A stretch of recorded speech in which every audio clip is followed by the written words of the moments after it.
or rendering a service. Because when we talk about entrepreneurship, well, entrepreneur, no, we are just entrepreneurs. No. Many of us, we are just into buying and selling or production of goods or services. So I'll tell you what an entrepreneur is. So entrepreneurship has its root word from a French word called entreprendre,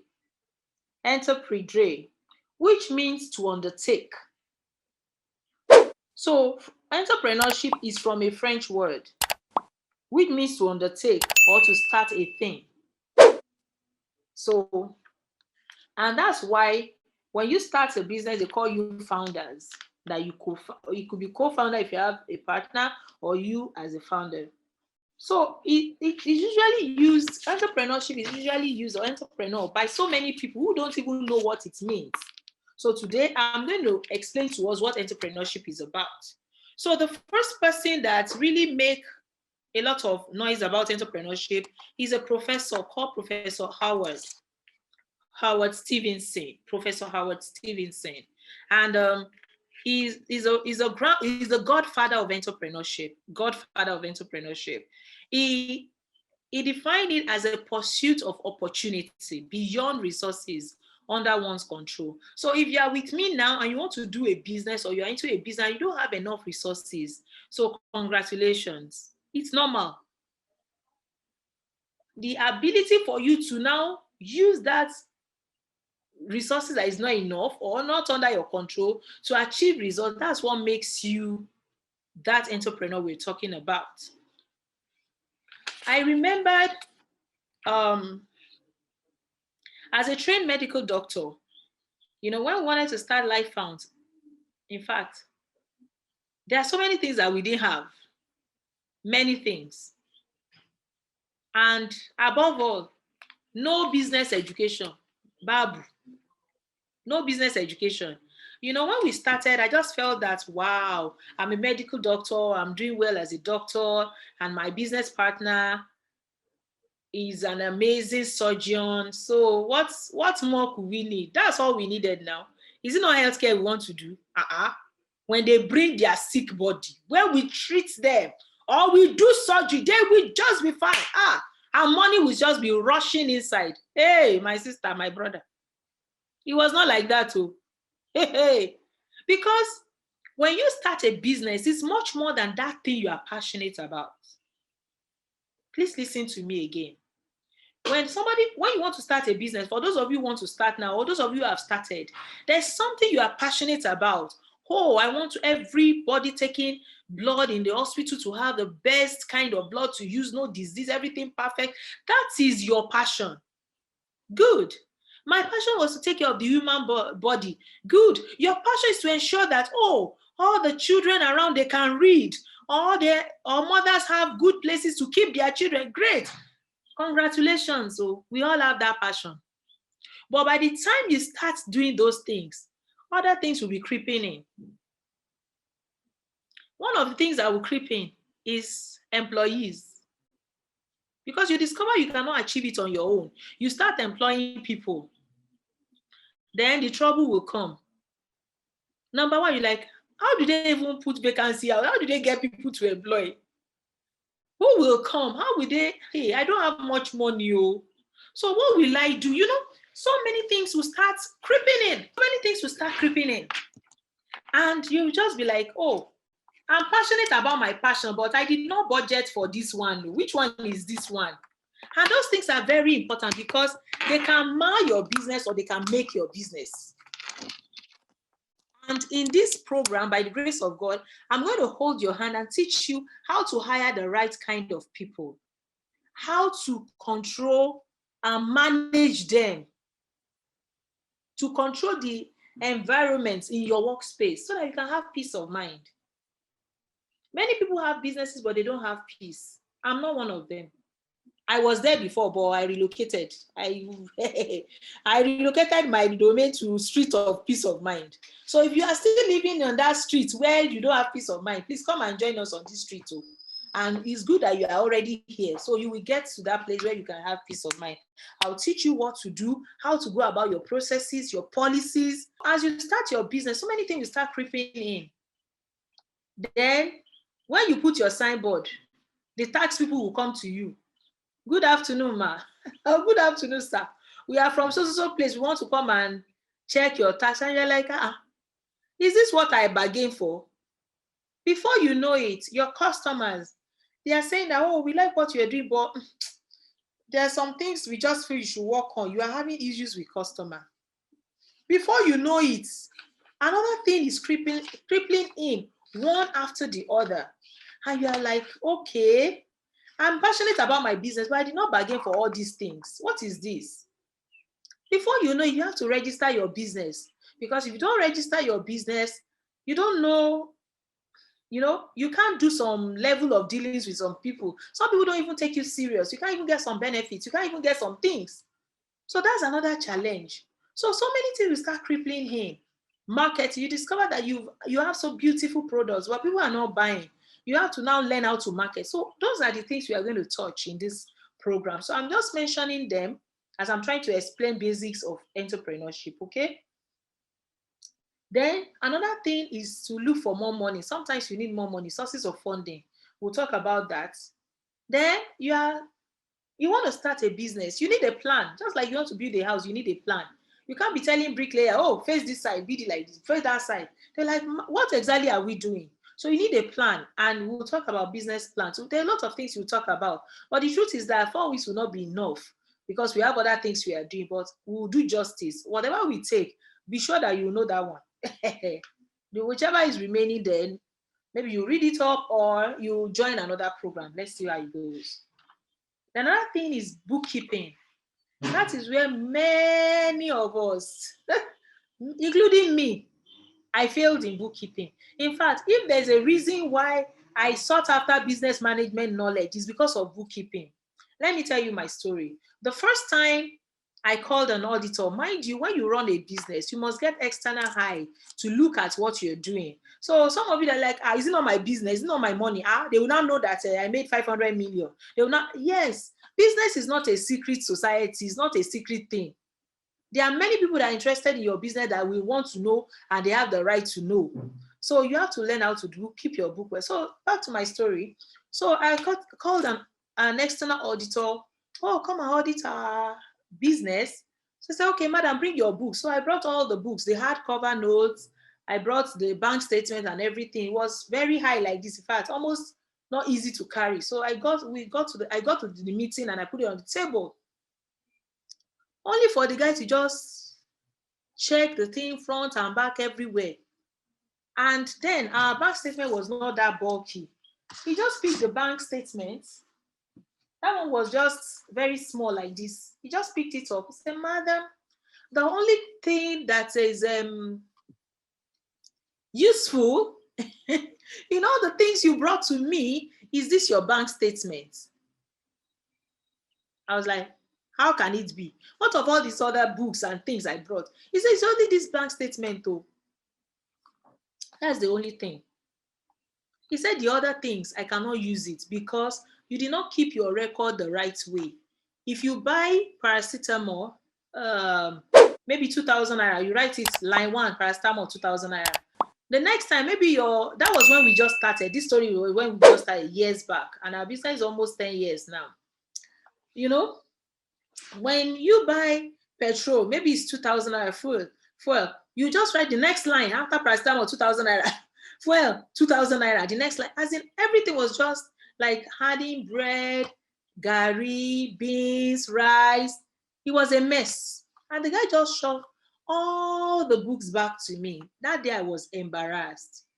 Don't you understand how I felt? With my MBBS, hey, you cannot imagine. That thing, as in, I felt so bad. And that day, then I went for another conference, business conference, and they brought the ED of like 3 or 4 banks. And all of them said after the other, doctors are not bankable. You see my hand on my head. It's a sign like, hey, did you just say that about us? As in, they did not even have any remorse, like maybe it was a mistake. They said it with all of that, and I made up my mind that day.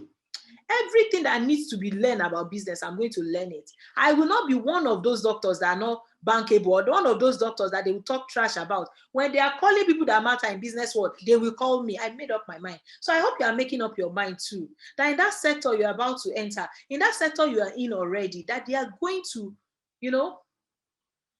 that they are going to know you as somebody that is worth it.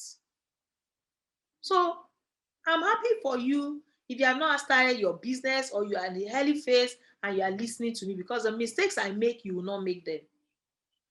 You will not make them. At some point, I'll call in some other mentors to talk to us. So it's going to be an amazing time. It's going to be an amazing time. I know I have 10 minutes more. It's going to be an amazing time.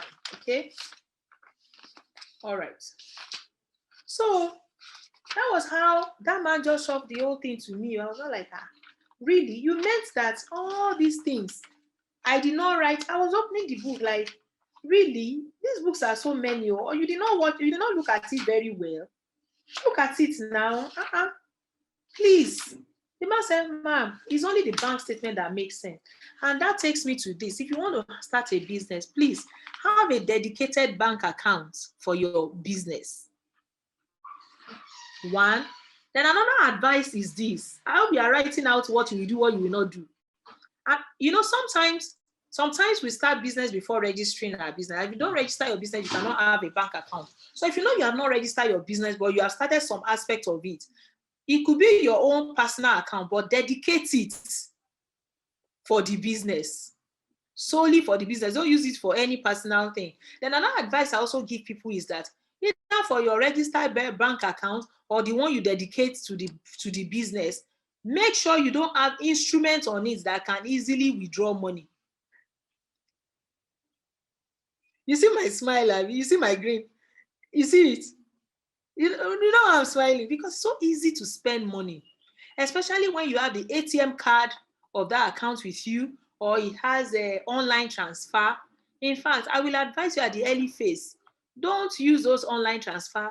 Don't use ATM cards. Use only checks to collect money from that account so that it is well recorded. Then you're also restricted from moving in and out of the account like you like. Another advice I want to give you is that it's possible sometimes that you have to take money from your business account. It is possible. But please write it down in the right place. It's called drawing. What do I call it? Drawing. Draw with ing, drawing. That means you are withdrawing from your account. So write it down that you borrowed the money. Write it down what you use it for. Oh, loan to the CEO or loan to Dr. Yemisi, or you understand? Let it be well recorded, because many of us, we feel that some enemies from our father's house or our mother's house are the ones taking our business money, not knowing that you are the one in the name of withdrawing money without documentation, using the money.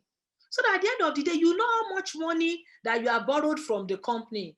So at the end of the day, we will know if you are the one that is eating the company's money or you are allowing the money to go. See, it's okay if you, when you document it well, it's okay. So that at the end of the day, even when auditors are doing account, they're like, oh, madam, oh, your company in 2021 made 10 million naira, but you have borrowed 8 million naira. And it's so easy. The beautiful thing about proper recording is that it helps you to know your correct standing. So don't say, they will say, I've spent so much money. At least you have records. You can quantify what you spend. Okay? You're not supposed to do that, but in case you do, write it appropriately. If it's a loan you took from the company, it is drawing. So that even if the company has issues, you will know you are the issue that has happened to the company. You are the issue.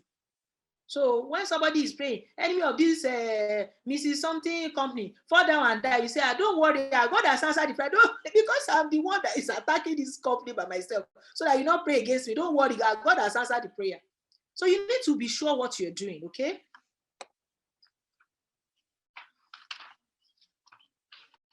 So another thing we also tell people, for those who don't have access to banks all the time, because depending on the location of your business, especially if you're in Africa, you may not have these banks so close to you.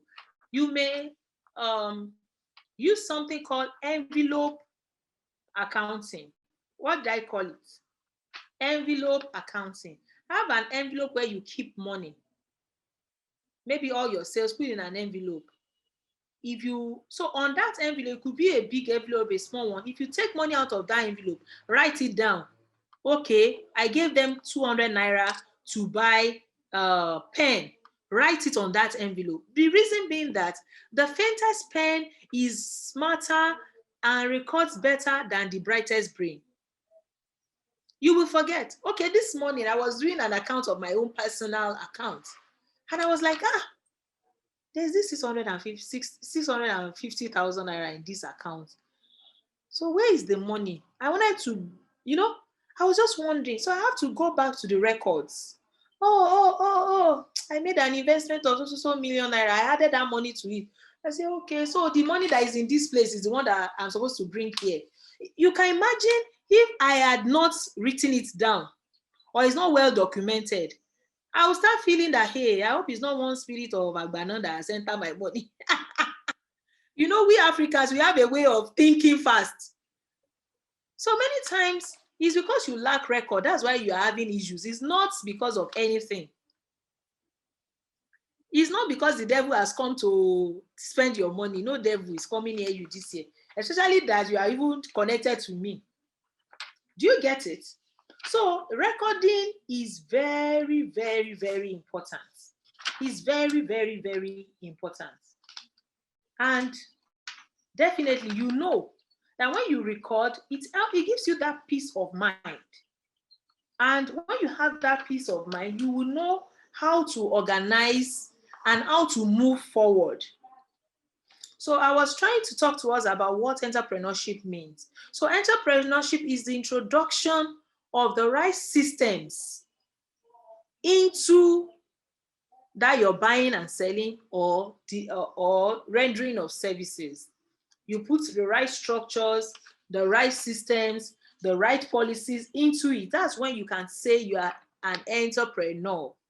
So you can see that some of us here, we are not entrepreneurs here because our business is still facing north, at the same time facing south, at the same time facing east, west. We are not, there's no policy, there's no structure, there is nothing. So we're going to learn all those things here. So if you don't have system in your business, if you don't know how to run it in an organized way, definitely the person cannot have peace of mind. I know how stressed I used to be. Some businesses are even better. They open maybe 8 a.m. and close 5 p.m. or 7 p.m. But when you run a hospital that runs every time, there's no public holiday, there's no nothing. When you start, you start. It can be very, very time consuming and so on and so forth. But I can tell you, you can even see my skin is glowing. I don't use any skin product too. I use shea butter. So it's a sign that I have rest. I'm not perturbed. But I did not get here day one. I did not get here first year. I did not get here second year. In fact, fourth year, I'm still trying to get here. But as I was going along the way, I was learning a lot of things about business. And as I'm learning them, I'm implementing them immediately. And that's why I told you that you have to start writing the things you will do immediately. I don't want us to take notes like we take notes in our classes, in our universities or so on. Take notes like entrepreneurs take notes. What will I start? What will I stop? What am I doing well that will continue? She can send me a private chat, ask questions. I was so glad when one of us sent me what was bothering her in her business, almost like a page or 2 pages, how she wants to take a choice. She's not sure if it is right, if it is wrong, how she wants to stay in one place. She's thinking of going to another place to save costs and so on. And immediately, I sent her my own advice. And I'm sure she has peace of mind now. So this journey can be very, very stressful. You have to make a lot of decisions on your own, but I'm saying that you don't have to go alone. I am interested, I am willing to go with you on this journey. For those of you who have not started your business, please, I want you to go online and do a research on what it takes to start that business. For example, when I started Lifehound Hospital, I did my research and they told me, and I was able to get the minimum equipment that I need to start a clinic, the minimum equipment that I need to start a hospital, And I look at myself, at this point, I cannot do hospital. Let me start with a clinic. Because I have information. There is no time anyone has come to our hospital before. There is no time anyone has come to our hospital before to do it, to do assessment that they don't give us pass mark. In fact, the first time insurance company, insurance agency, that's NHIS, they came to Life Found Hospital. They asked me, did anybody tell you that we're coming? They asked me, because everything they asked, I have it. Why? Because I started with a checklist. So go and find out online what you want to do. Are there checklists? Are there some things that are necessary you must have to start? Then find out what is the cost of those things. So that's your main assignment for today. That your business you want to start, or you have started, or you want to expand. Maybe you started a fashion business, you're in a small space, you want to move to a bigger place, you want to turn it to an academy. So you want to find out, to have an academy, what are the things I need to buy? Oh, I need to have a board where I will teach my students. Oh, I need to have 5 tables or 4 tables. I need to get a cutting table. I need to get a large mirror. I need to get 6 chalks and 5 stencils. Make a checklist. And that's the way you can move fast and get there quickly, okay? Who are the people who are doing well in this area that I have to follow them on Instagram? Or who are my competitors? Who are the people that are already in this business? So for someone who wants to start a blood bank, you want to find out what people have been doing before you start. Okay, they use this kind of labs. Do you want to visit them? Do you want people who know them to link you up? Because sometimes when people see you as competitors, they feel you're a threat. So they don't want to give you information. But if somebody has gone in between you that, Mr. Lagbaja, I would like you to help me tell this my sister some things about this area, this one, that one. And if they don't want to do it because you're a competitor, they want to do it because of who is linking you up. So it's very important. And that's the role of a mentor in business, so that you not go alone, so that they will chew it. Just like you want to give hard something to 6-month-old baby. In Africa, the mother will put in the mouth, chew it before you put it in the baby's mouth. Even for chickens and birds, they will pick it up, this tiny one, they put it in their baby's mouth. So that's what I'm doing. So I'm like your business godmother, if I can call myself that. So I want to chew the big stuff and give you the easy part. See, entrepreneurship is not a joke. It may be like, oh, you are the boss, but see, you even put your mind more in it than when you work elsewhere. Some of you who are close to me, sometimes in the night, you see me, I'm still online. It's not because I'm doing what I shouldn't do. Sometimes I'm browsing, sometimes I'm marketing, so that when you wake up in the morning, it's my marketing you will first see. I am that dedicated to it. And that is how God was able to bring all of you to come. If I didn't talk, if I didn't market, if I don't tell all of you, you will not be here.